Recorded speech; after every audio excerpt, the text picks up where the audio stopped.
돈 이야기하는 돈나들, 돈나들의 돈 이야기 시작하겠습니다. 초록공주 소개해 주세요. 안녕하세요. 선우앤선우보험의 선우미숙입니다. 안녕하세요. 파이닐 부동산의 조앤리입니다. 안녕하세요. 조이너스케어 대표 최은숙입니다. 저희가 오늘 하려 그러는 주제는요.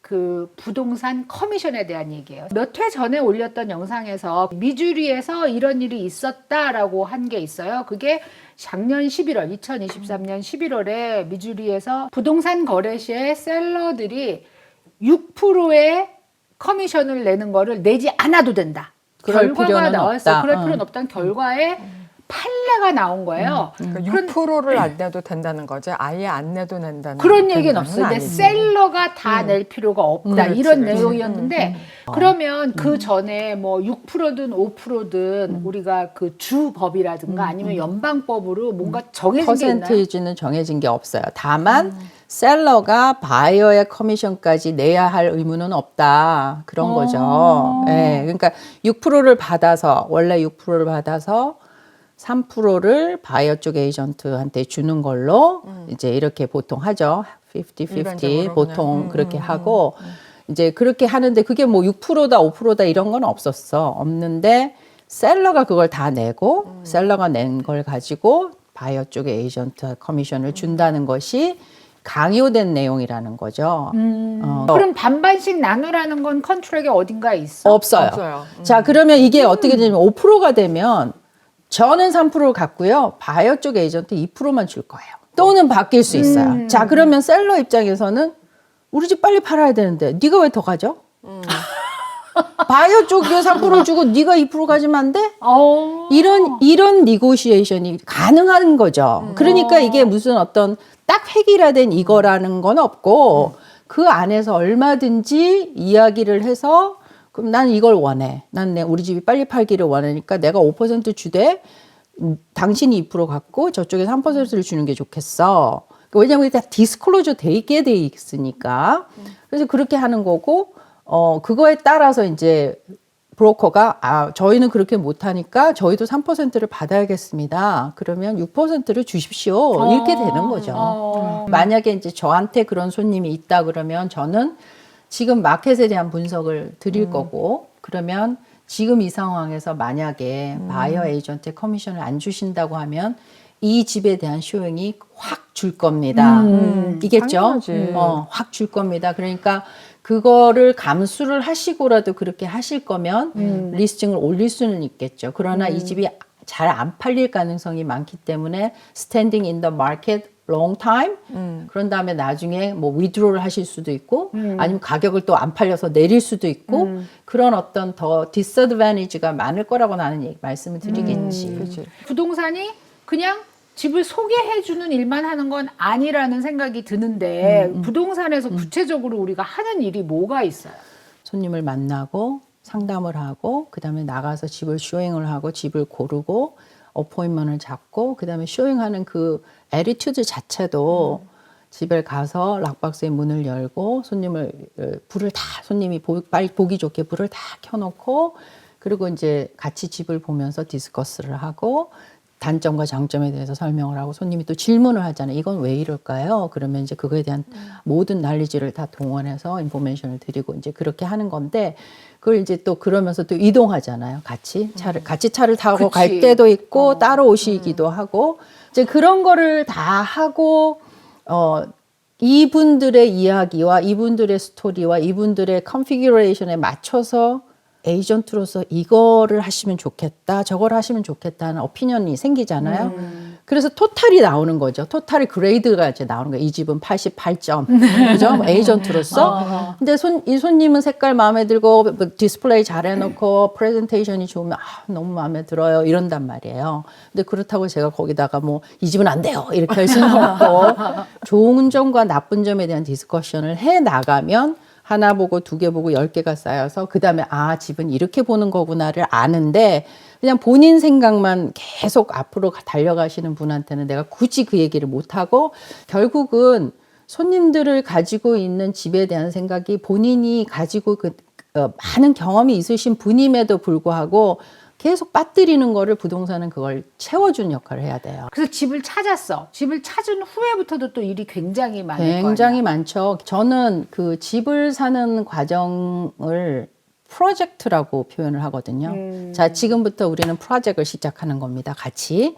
그래서 이 프로젝트가 3개월일 수도 있고 6개월일 수도 있고 1년일 수도 있다. 집이 골라져서 인스펙션하고 감정하고 융자하고 모든 타일을 설치하고 그러니까 그 사이에서 변호사, 융자 뭐 그다음에 보험도 필요하니까 보험 이런 모든 분들하고 커뮤니케이션이 다 이루어져서 클로징까지 가는 그 여정이 그렇게 프로젝트인 거예요. 사실은 그렇게 하는데 이건 지금 리세일 집이고 만약에 새 집을 샀어. 새 집은요 땅 봐야죠. 그러고 나서 이제 뭐 프레임이 올라가면은 프레임 올라갈 때 중간 인스펙션 할까요 말까요. 그래서 그게 쭉 가면 나중에 디자인 센터까지 가서 손님 요거는 요즘 트렌드가 요 색깔입니다. 이렇게 이것까지 다 해드리고 그게 6개월이면 1년 걸린다고. 그죠? 근데 땅부터 보면은 그러면 돈을 더 받나? 아니죠. 어떤 분이 이런 분이 있어요. 전화 와갖고 조현이 부동산이죠. 제가 어느 더 서브 디비전에 집을 살 건데 저한테 1% 주실 수 있나요? 오, 왜? 와. 왜요? 그래서 제가 왜요? 아니 내가 골랐다 이거지. 내가 여기를 살 거고 이걸 골랐다 이거지. 근데 그렇게 킥백하는 거는 불법이잖아. 불법이죠. 그러니까 그 바이어가 1%를 자기를 달라 그러는 걸 돈으로 달라 그러는 거야? 집값을 깎아달라는 게 아니라? 아니고. 그래서 제가 왜요? 그러는데 이게 웃을 일이 아니고 사실은 조금 그런 잘못된 생각을 가지신 분들이 있는 것 같아요. 왜? 당신이 나 때문에 이 집을 사서 커미션을 받잖아. 근데 내가 찍어놓은 집이야 이거는. 돌아다닐 필요도 없어. 내가 이거 딱 산다고 했어. 생각을 해보세요. 6개월, 1년 동안 에이전트들이 할 일이 굉장히 많아요. 중간중간 특히 또 타주에 계신 분이면 저는 사진 찍어서 비디오 찍어서 지금 현재 몇 월 며칠 집이 이렇게 지어지고 있습니다 하고 찍어서 보내드리죠. 그 다음에 중간에 또 무슨 오리엔테이션 가야 되는데 못 오신다 그러면 제가 대신 가드리죠. 오리엔테이션에 들은 거를 또 다 전달해 드리죠. 그러니까 잡다하게 진행되는 과정 속에서 저희가 해야 될 일은 너무 많은데 솔직히 말하면 저희가 돈 하나도 안 받고 클로징 때까지 온갖 서비스는 다 하고 나중에 커미션을 받잖아요. 그동안에 가스비도 안 받아. 우리는 그냥 투자를 하는 거죠. 그러니까 그때까지는 아무것도 아닌 채로 9개월, 10개월을 그렇게 하고 나서 커미션을 받는 건데 거기서 내가 골랐으니까 달라고. 어떤 분이 뭐 내가 친구를 소개시켜 줬으니까 나한테 뭐 없냐고 그럴 수도 있죠. 그죠?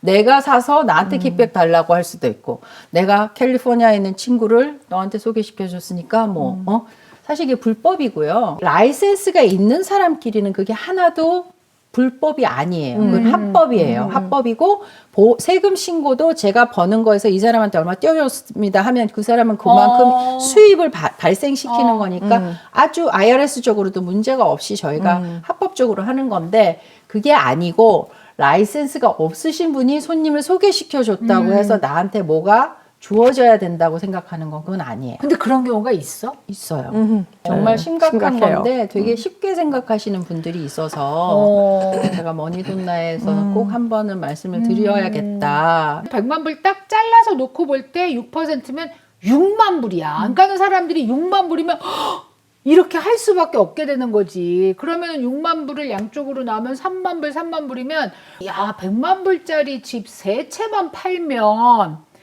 그냥 뭐 그 연봉이 생기네. 한 사람 연봉이 생기네. 나도 부동산 할래. 이런 생각이 들 거란 말이야. 예를 들어서 10,000불을 번다. 그러면 한 35%는 세금이에요. 그죠? 그 다음에 저 같은 경우는 제가 이제 브로커고 오피스도 있고 그러니까 오피스 렌트비서부터 모든 경비들이 있고 그다음에 리스팅을 하나 올릴 때마다 리스팅 피라는 게 있고 팔리면 솔드 피라는 게 또 있어요.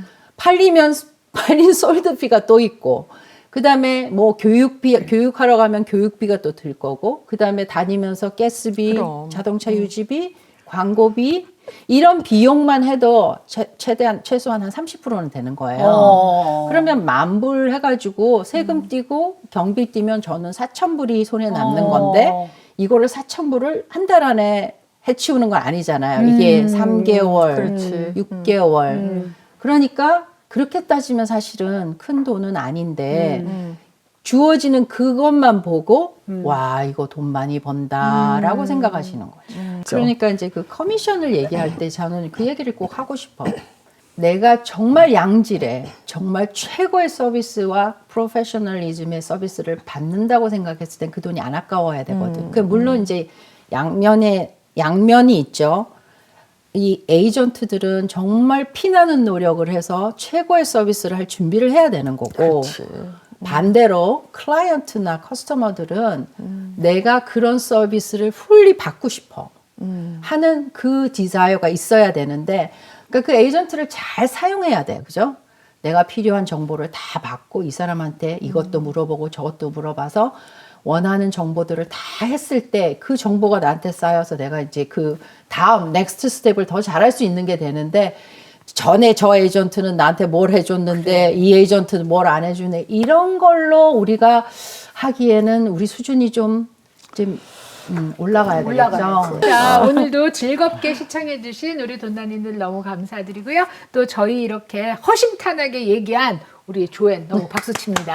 네. 시청해주셔서 감사합니다. 감사합니다.